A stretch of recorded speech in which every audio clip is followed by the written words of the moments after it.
tried a lot of things, and I love to learn new stuff. I don't always put it into any sort of practice. Sometimes I just like to immerse myself in the idea of certain books or materials that I like to listen to. It's easier to listen to books and find books you like and play them, and you can adjust the voice. Usually on a reader. I've been doing that for years, and not everybody can stand it, so it's not something you should do around other people because you will drive them crazy. And if you don't care, if that doesn't bother you, let it.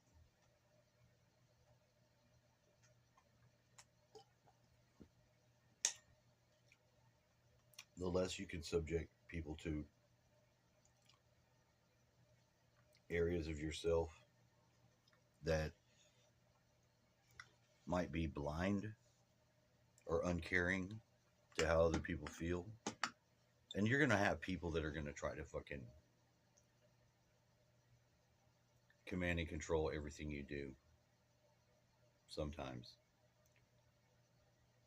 But in your own space, if you can share that space with someone else, don't drive them crazy. Don't drive them crazy. You may think they deserve it. They may. Don't. Pick your battles with your relationships very carefully. Don't just let yourself fly off the handle. Number one, everything boils down to relationships. How you can interact with anyone else, whether they're good or bad, is irrelevant. Can you accept them where they're at, and can they even reveal that from where you are now? Like with a parent, if you were a parent and your child doesn't want to tell you something because they're afraid how you're going to react, think of it in that context. Yeah, sure, you don't want your children coming to you with all kinds of problems. Some things are not really appropriate for the parent. But think about it. If the person is guarding themselves to tiptoe around you, there's a problem. You should work on it. Now, I'm just giving you the best advice I know for myself because I've done this. And I've done this to other people. I've listened to this stuff, drove a girl crazy, didn't give a fuck, thought she was being a bitch, and she was being a bitch. But I'm telling you, immerse yourself in whatever gets your mind going. New thought, taking new thoughts, new ideas, new ways of doing stuff that could be answered, could be the pathway for the answers to solutions you don't have. Immersion. Immerse yourself. And I looked at my biorhythms and they're like, tomorrow, everything is like on the lowest low. The only one coming up on the cycle is like my physical. So I will be at the critical bottom line. You know what I mean? Hit the zero. Like here's the flat line. All of them are like crossing. I'm in the valley tomorrow. So I said, this is appropriate because I wanted to put it on there and look. Delete this other app that I have. I have to switch them. If I want to try to put another thing on there, I've usually got to take something off. I only have so much space. And then to make videos, I have to immediately upload them and then delete them, or I won't have any space. I have this other phone I need to get repaired. I got to do it. Just have to do it. And today I have a training thing at 11 and another one like at 5, where I may have to download something to be like on a Zoom call or something. I don't know yet exactly, but I'll be finding out for sure. So I woke up. The dreams I had, I barely remember, but I know they were so strong because I had one even yesterday. when I began working on repairing my bed's flying carpet capabilities. I call it a flying carpet because with the mesh underneath it like that and grounded, it's easy to enter into the dream state. Very easy, like sucks you in. And when I have dreams like that, it takes me a while to be able to remember them because they're not the same. They're deeper. So I might remember one thing. Like I remember having a bamboo wand and thinking something, but I forgot about it. And it wasn't until later in the day that something just spontaneously made me think of it. And I had some memories of a place that I don't know where it's at, but I remember going somewhere when I was a kid.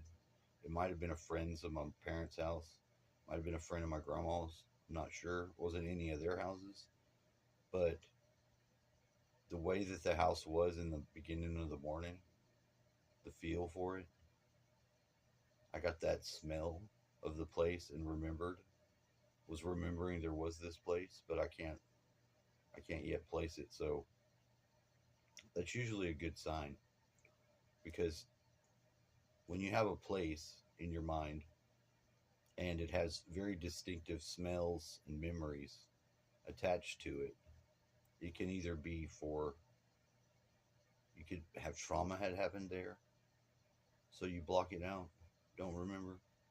It could just be because it's so far back in time that you don't remember. But it could also be a good memory that some of the other programming shit might have knocked you out from having, and it might be reawakening. And I feel more like that would be the case because I don't have any. The trauma that I have, I'm aware of mostly, you know, and I don't really take any shit from narcissists anymore. I feel like I've got the Carl Jung transformation with my empath because I had enough. I feel like the having enough of the fucking bullshit was the Charlie Kirk situation because there are many areas in my life where just trying to meet in the middle and communicate, I've been attacked, and I've been attacked for being that person that would want to talk and discuss. And usually it's by the most resistant to do any change but live in their own delusion sort of mindset that is behind attacking for that. Just like with this.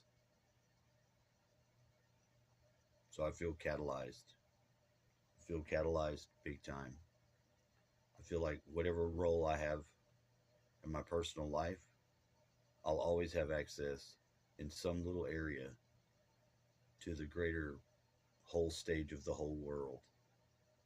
And I've found it. I know it's true. I could do something here, it can affect something in the greater world anyway, any freaking way that's necessary. I don't have to travel the world. Now if I felt I needed to leave and I didn't have this place to be my control room or whatever you want to call it, then I'd have to rework how I would do that. But and I don't think that's the point. Although I get to the place where I'm okay with leaving, and sometimes I don't even want to be here.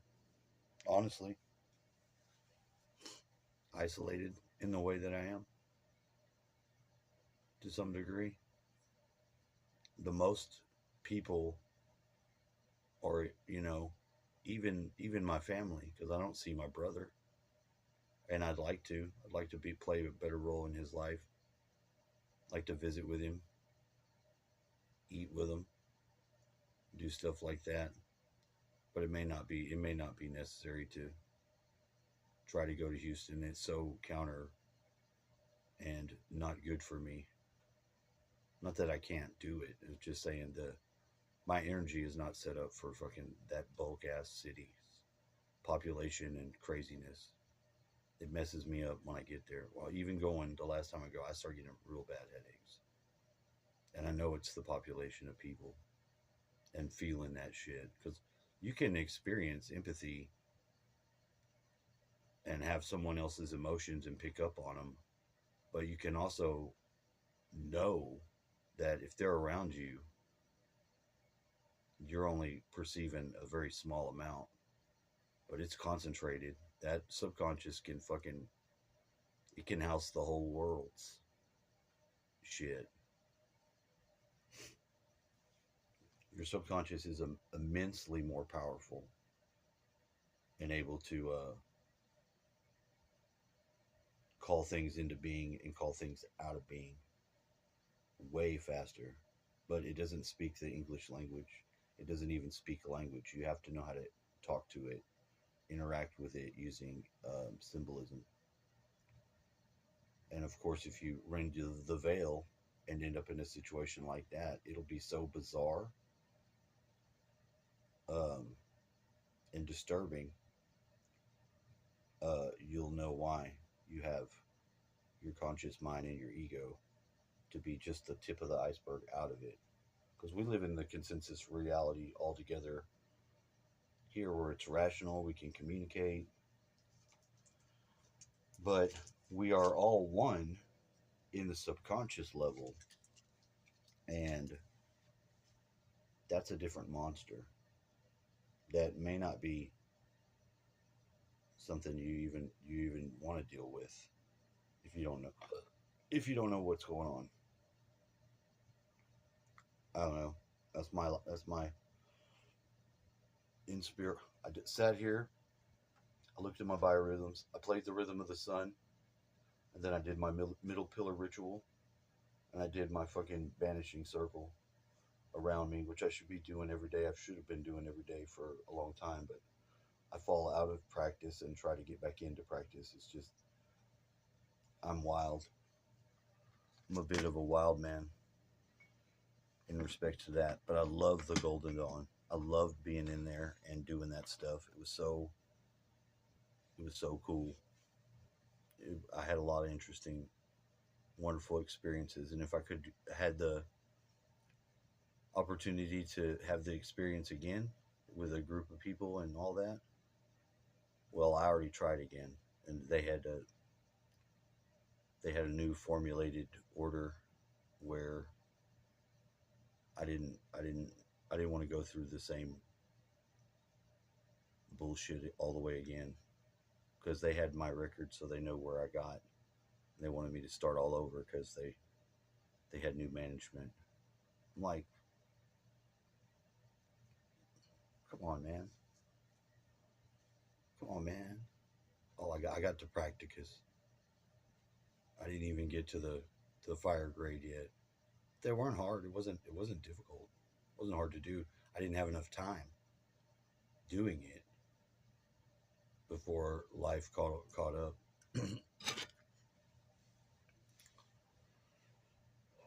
I feel I feel myself in a self-initiated, mostly person anyway, on his own personal adept level of it because my